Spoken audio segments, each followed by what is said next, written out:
If a creator is infinite and occupies every possible point of existence, there is technically no space left for anything else, certainly not a finite physical universe.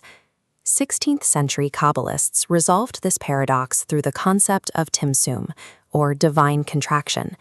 They proposed that to make room for our world, the infinite had to intentionally withdraw, pulling its presence back to create a massive cosmic vacuum. This act of stepping away established absolute absence as the necessary foundation for all physical reality. To begin the work of creation, a single, highly concentrated ray of divine light was projected into this new vacuum, carrying the blueprint for the entire universe. To keep this light from simply dissipating or overwhelming the void, the universe required a containment system, 10 spiritual vessels designed to filter and hold the energy. These vessels are the Sephirot. As this historical diagram shows, they formed as isolated, independent points, standalone structures unable to share the weight of the light. This rigid design became a liability as tension mounted, struggling to contain an energy far beyond their capacity.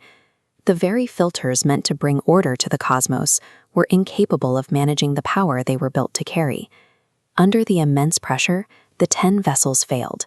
They shattered, erupting in a cataclysmic explosion, sending millions of jagged shards flying into the void. This cosmic catastrophe is known as Shevarat HaKelim, the shattering of the vessels.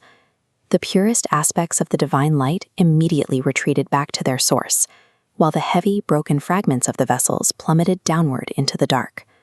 Their descent formed the world of Tohu, or chaos, a realm defined by fragmented existence and a lack of unity. Kabbalists identify this primordial trauma as the origin of all suffering and imperfection, marking the moment that disharmony entered the structure of reality. As the broken shards continued to fall, they cooled and compressed, eventually forming the dense matter that makes up our physical universe. This debris created kelipot, or husks, dark, opaque shells that grew over the remaining light. These husks act as spiritual blockades, hiding the divine presence, creating a world where pure materialism takes root. When the vessels shattered, they carried a residue with them, much like oil clinging to the walls of a broken jar after it has been emptied. Exactly 288 droplets of pure divine light remained stuck to the inside of these falling fragments, descending into a state of exile within the physical world. The material universe effectively serves as a vast debris field, camouflaging these trapped, glowing remnants of the first creation. To see the impact of this catastrophe, we have to look past the macro scale of the cosmos and focus on the micro scale of daily human life. Those 288 trapped fragments, the nitzotzot, or holy sparks, are hidden within mundane objects, the food we eat, and the nature that surrounds us. As long as these sparks remain imprisoned inside their husks, the universe stays suspended in its state of chaotic brokenness. Because the medium through which these sparks are raised is human consciousness, our existence on Earth serves as a specific rescue mission to liberate this exiled light.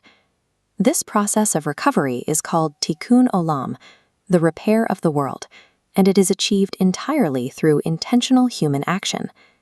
Every act of loving kindness, every ethical choice, or moment of deep mindfulness acts as a tool to reach the light hidden beneath the surface of the physical world.